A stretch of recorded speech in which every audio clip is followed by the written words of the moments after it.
बिस्मिल्लाहिर्रहमानिर्रहीम। Chapter 6 next topic है। इससे पहले स्ट्रक्चर ऑफ बैक्टीरियल सेल हमने पढ़ा था कि बैक्टीरिया के सेल के अंदर कौन कौन सी स्ट्रक्चर हैं। तो बैक्टीरिया की सेल की स्ट्रक्चर के बाद उसके फिजियोलॉजी है, प्रोसेसेस हैं कि बैक्टीरिया रेस्पिरेशन किस तरह करेगा, न्यूट्रिशन कैसे करेगा, रिप्रोडक्शन किस तरह करेगा। तो उसमें न्यूट्रिशन है। सबसे पहले nutrition in bacteria. Most of the bacteria are heterotroph. Heterotroph mean that they cannot prepare food by themselves. They intake food from other autotroph. कि ऐसे ऑर्गेनिज्म जो अपनी फूड खुद प्रिपेयर न कर सके उन्हें heterotroph कहते हैं। तो मोस्टली बैक्टीरिया heterotroph होते हैं, कुछ ऑटोट्रॉफ भी होते हैं। हेटरोट्रॉफिक मोड ऑफ न्यूट्रिशन दो तरह से होती है, एक सैप्रोफाइटिक है और दूसरी पैरासाइटिक है। Saprophytic mean intake of food by dead organic matter. Dead organic matter जो होंगे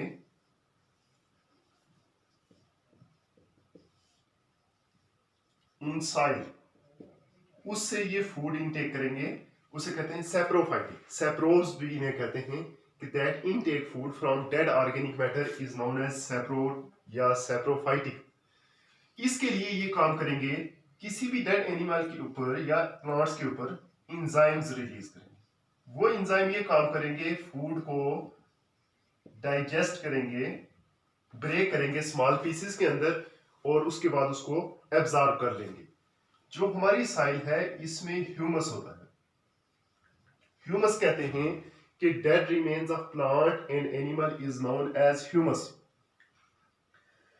ह्यूमस प्लांट या एनिमल जब डिके होते हैं उस वक्त जो वेस्ट मटेरियल होगा उसको हम ह्यूमस कहेंगे। ह्यूमस के ऊपर ये इंजाइम रिलीज करेंगे, वो इंजाइम ह्यूमस को ब्रेक करेगा स्मॉल पीसेस के अंदर और ब्रेक करने के बाद उसको एब्जॉर्ब करके न्यूट्रिशन हासिल करेंगे, उसे सोर्स ऑफ एनर्जी के तौर पे यूज करेंगे। जबकि दूसरी जो टाइप है वो है parasitic mode of nutrition. Parasitic bacteria वो है जो depends upon host, depends on host for their nutrition is known as parasitic mode of nutrition। इसमें फैकल्टेटिव भी हो सकते हैं या फिर ओब्लिगेट भी हो सकते हैं। बहरहाल अगर वो होस्ट से, लिविंग होस्ट से फूड इंटेक करेंगे तो पैरासाइट, अगर वो डेड से इंटेक करेंगे फूड तो सैप्रोफाइट होंगे। इसके बाद कुछ ऐसे भी बैक्टीरिया हैं जो कि ऑटोट्रॉफ होते हैं। ऑटोट्रॉफ से मुराद है prepare food from simple inorganic compound.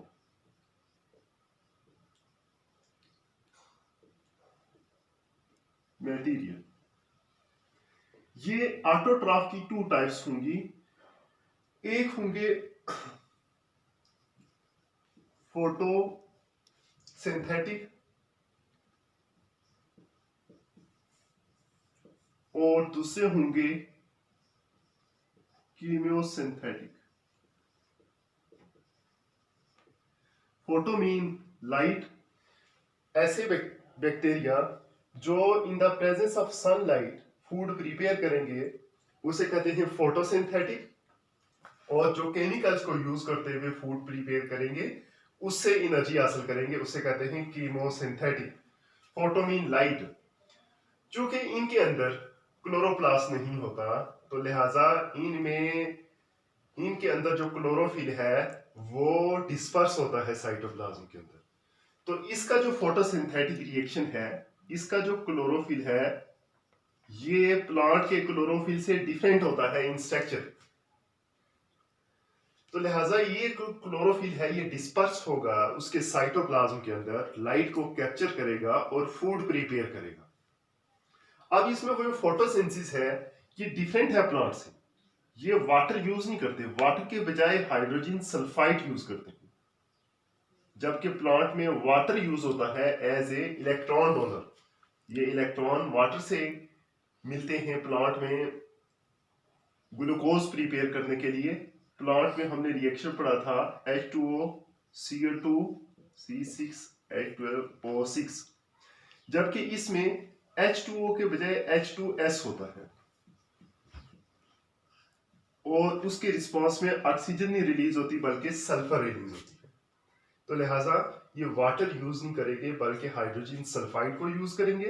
Hydrogen sulphide को यूज करेंगे, ये कार्बन डाइऑक्साइड के साथ मिलकर ग्लूकोज बनाएगी और सल्फर रिलीज करेगी, ऑक्सीजन रिलीज नहीं होगी, क्योंकि ऑक्सीजन तब रिलीज होती अगर ये वाटर होता तो ये सल्फर रिलीज करेंगे।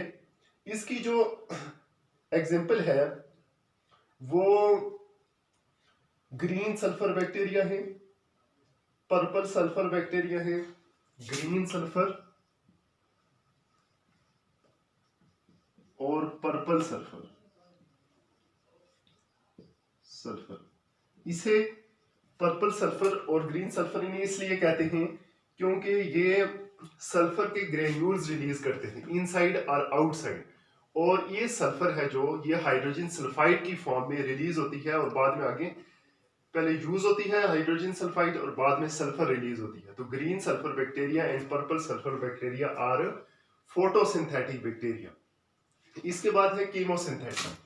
ये नाम से जाहिर है, कीमोसिंथेटिक मीन केमिकल जो यूज करते हैं, केमिकल्स को ऑक्सीडाइज करते हैं, केमिकल को ऑक्सीडाइज करने के बाद उससे एनर्जी प्रोड्यूस करते हैं, वो एनर्जी वो यूज करते हैं, तो उसे कहते हैं कीमोसिंथेटिक बैक्टीरिया। अब ये जो कीमोसिंथेटिक बैक्टीरिया हैं ये chemical as a source of energy, chemical को यूज करते हैं as a source of energy. तो इसकी एग्जांपल है एच पाइलोराई है या हाइड्रोजन बैक्टीरिया है या मीथियोजेनिक बैक्टीरिया। मीथियोजेनिक बैक्टीरिया ये इसकी एग्जांपल है कीमोसिंथेटिक की। तो इस तरह ये एक लॉन्ग क्वेश्चन है न्यूट्रिशन इन बैक्टीरिया। इसको टू मेन हेडिंग्स में हमने देखना है, हेटेरोट्रॉफ में और ऑटोट्रॉफ में। हेटेरोट्रॉफ में आगे फर्दर दो क्लासेस हैं, सैप्रोफाइटिक और parasitic. Saprophytic dead organic matter से फूड इनटेक करेंगे, पैरासाइट होस्ट पर डिपेंड करेंगे। फिर ऑटोट्रॉफ आ जाता है, इसमें फोटोसिंथेटिक और कीमोसिंथेटिक है। फोटोसिंथेटिक सनलाइट से फूड प्रिपेयर करेंगे और कीमोसिंथेटिक केमिकल की मदद से एनर्जी इनटेक करेंगे। इसके बाद जो नेक्स्ट है वो है रेस्पिरेशन इन बैक्टीरिया।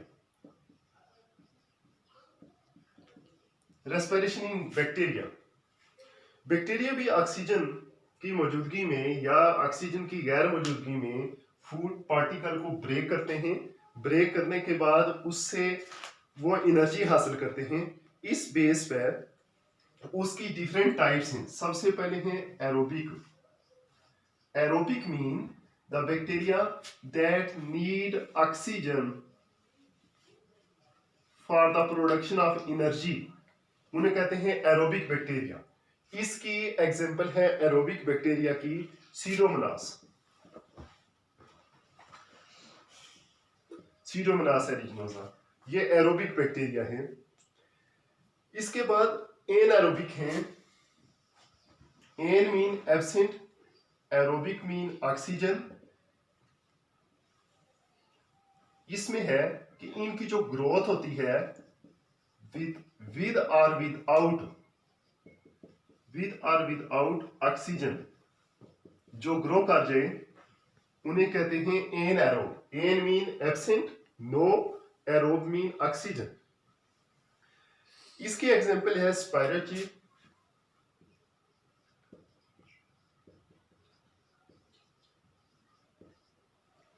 एनएरोब्स के बाद हैं फैकल्टेटिव एरोब।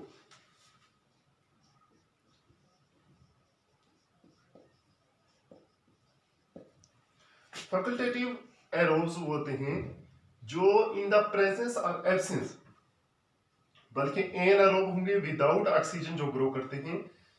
फैकल्टेटिव हैं, इनकी ग्रोथ होती है आइदर इन द प्रेजेंस और एब्सेंस ऑफ ऑक्सीजन। ऑक्सीजन की प्रेजेंस में भी इनकी ग्रोथ हो जाती है और एब्सेंस में भी ग्रोथ हो जाती है, इन्हें कहते हैं फैकल्टेटिव एनारोब्स। ये इसकी एग्जांपल है इस्क्रिशिया कोलाई।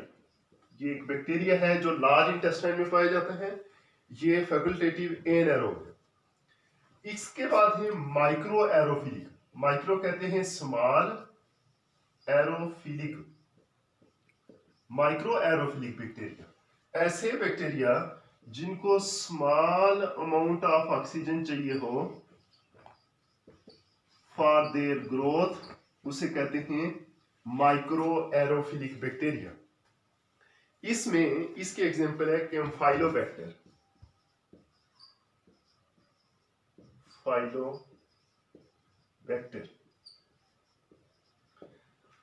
ये इसकी बेस पे इसकी क्लासिफिकेशन है। ये शॉर्ट क्वेश्चन में आ सकता है। एरोब्स, एनारोब्स, एरोबिक बैक्टीरिया को एरोब्स भी कहते हैं, एनारोबिक बैक्टीरिया को एनारोब्स भी कहते हैं। फैकल्टेटिव भी हैं और माइक्रो एरोफिलिक भी हैं। इसके अलावा ये शॉर्ट क्वेश्चन के एमसीक्यूज के लिए इंपॉर्टेंट है कि कैम्फाइलोबैक्टर ये माइक्रो एरोफिलिक है, फैकल्टेटिव है या क्या है, सीडोमोनास है, एरोबिक है या एनारोबिक है। लिहाजा इसका जो येलो बॉक्स है उसमें आपने इसको एमसीक्यूज के लिहाज से तैयार करना है कि कौन सा बैक्टीरिया एरोब है और कौन सा एनारोब है। नेक्स्ट है growth and reproduction in bacteria, कि बैक्टीरिया में ग्रोथ और रिप्रोडक्शन किस तरह होती है। इन बैक्टीरिया ग्रोथ एंड रिप्रोडक्शन के लिए एसेक्सुअल रिप्रोडक्शन है। इसमें बाइनरी फिशन, बाइनरी कहते हैं टू को, फिशन कहते हैं कोई एक चीज टूट के दो में डिवाइड हो, उसे कहते हैं फिशन। बाइनरी फिशन से मुराद है एक बैक्टीरियल सेल टूट के दो में डिवाइड होगा, उसे कहते हैं बाइनरी फिशन। अब ये जो बाइनरी फिशन है इसमें सबसे पहले एक बैक्टीरियल सेल है, इसका ये क्रोमोसोम है, ये है बैक्टीरिया। सबसे पहले इसमें होगा कि बैक्टीरियल सेल का साइज इंक्रीज होगा। Bacterial cell increase in size in binary fission, bacterial cell increase in size. Size increase होने के बाद इसका जो क्रोमोसोम या डीएनए है वो डुप्लीकेट होगा, डबल होगा इसका, यानी कि एक क्रोमोसोम एक सेल के लिए, दूसरा दूसरे के लिए। तो इसका क्रोमोसोम डुप्लीकेट होगा। After the duplication of chromosome इसकी सेल मेम्ब्रेन पिंच होगी इनवर्ड, इस तरह इनवर्ड पिंच होगी cell membrane pinch inward. Inward pinch होने के बाद ये होगा कि अब इसके दोनों साइड की सेल मेम्ब्रेन भी अटैच होगी और नई सेल वॉल भी बनना शुरू हो जाएगी। इस तरह एक बैक्टीरियल सेल से दो बन जाएंगे, इसको कहते हैं बाइनरी फिशन। तो इसमें सबसे पहले सेल इंक्रीज इन साइज, फिर क्रोमोसोम डुप्लीकेट होगा, फिर सेल मेम्ब्रेन इनवर्ड पिंच होगी और नई सेल वॉल और उसकी सेल मेम्ब्रेन बन जाएगी। इस तरह एक बैक्टीरियल सेल से दो बन जाएंगे। इसके बाद जब एक बैक्टीरिया से दो बैक्टीरिया बनते हैं, उसके दौरान जो टाइम पीरियड है उसे कहते हैं generation time. Generation time, the time interval between the breakage of one cell into two is known as generation time. जो आपकी बुक में डायग्राम दी है उसमें बाइनरी फिशन का प्रोसेस बताया है। अब इसके बाद हमने देखना है कि बैक्टीरिया किस रेट से ग्रो करते हैं। तो बेसिकली इसकी ग्रोथ को 4 फेजेस के अंदर हम डिवाइड करेंगे। सबसे पहले जो फेज आएगा उसका वो है लैग फेज। लैग फेज ऐसा फेज है जिसमें बैक्टीरिया की ग्रोथ होती है और बैक्टीरिया अपने आप को प्रिपेयर करता है फॉर डिवीजन। बैक्टीरिया अपने आप को डिवीजन के लिए प्रिपेयर करता है, बहुत ज्यादा ग्रोथ नहीं, इसमें नो ग्रोथ। बैक्टीरिया की ग्रोथ नहीं होगी लेकिन बैक्टीरिया अपने आप को प्रिपेयर करेगा सेल डिवीजन के लिए। तो हमें ऐसे लग रहा होता है उस पेट्री डिश में जहां बैक्टीरिया ग्रो करवाते हैं कि बैक्टीरिया डिवाइड नहीं हो रहे, लेकिन वो अपने आप को प्रिपेयर कर रहे होते हैं, अभी सेल साइज इंक्रीज कर रहे होते हैं, डीएनए डुप्लीकेट कर रहे होते हैं। दूसरा है लॉग फेज। लॉग फेज ऐसा है, इसमें रैपिड ग्रोथ होती है, रैपिड ग्रोथ। इसमें एक्सपोनेंशियल रेट से काफी ज्यादा तादाद में बैक्टीरिया ग्रो होते हैं, बहुत ज्यादा तादाद में ये ग्रो होना शुरू हो जाते हैं। इसमें बैक्टीरिया की डेथ भी होती है, लेकिन इसकी डेथ रेट बहुत कम होता है as compare to bacterial reproduction and multiplication rate.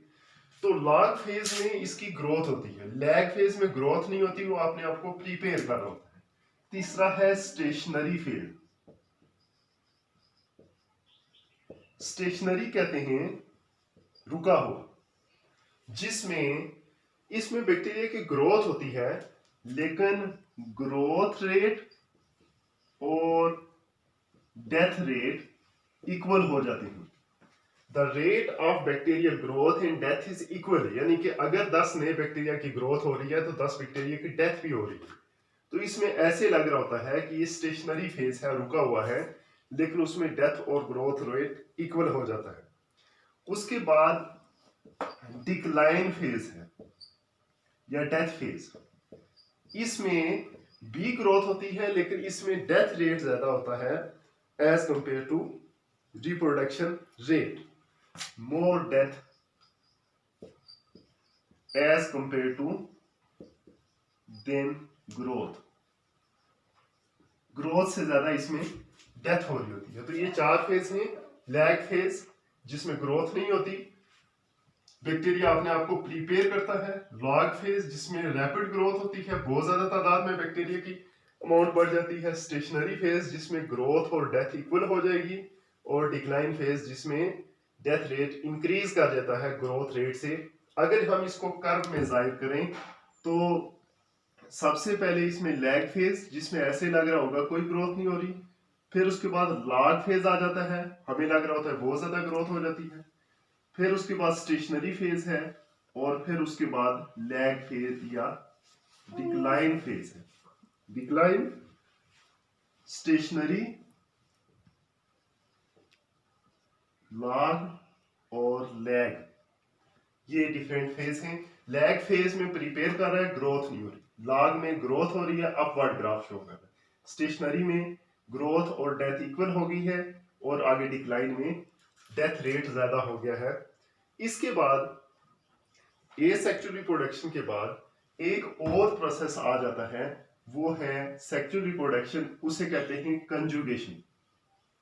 ये हमने पिलाई में भी पढ़ा था,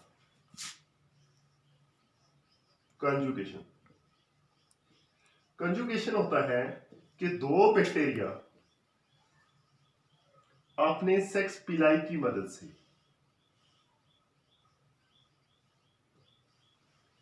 अपना जेनेटिक मटेरियल एक बैक्टीरिया से दूसरे बैक्टीरिया में ट्रांसफर करते हैं। इसे कहते हैं conjugation. Transfer of genetic material, transfer from donor bacteria to recipient bacteria. तो अगर growth and reproduction in bacteria long question आए तो इसमें सबसे पहले बाइनरी फिशन, उसके बाद जनरेशन टाइम, और फिर उसके बाद तीनों फेजेस इसकी ग्रोथ के, और उसके बाद कंजुगेशन। ये 4 पॉइंट्स डिस्कस करने हैं तो ये एक लॉन्ग क्वेश्चन बन जाता है। ये 4 पॉइंट आज हमने 3 प्रोसेस पढ़े हैं, nutrition in bacteria, respiration in bacteria and growth and reproduction in bacteria. तो ये तीनों प्रोसेस इंपॉर्टेंट है। आज के लिए इतना ही। नेक्स्ट टॉपिक में हम नेक्स्ट स्टार्ट करेंगे। अल्लाह हाफिज।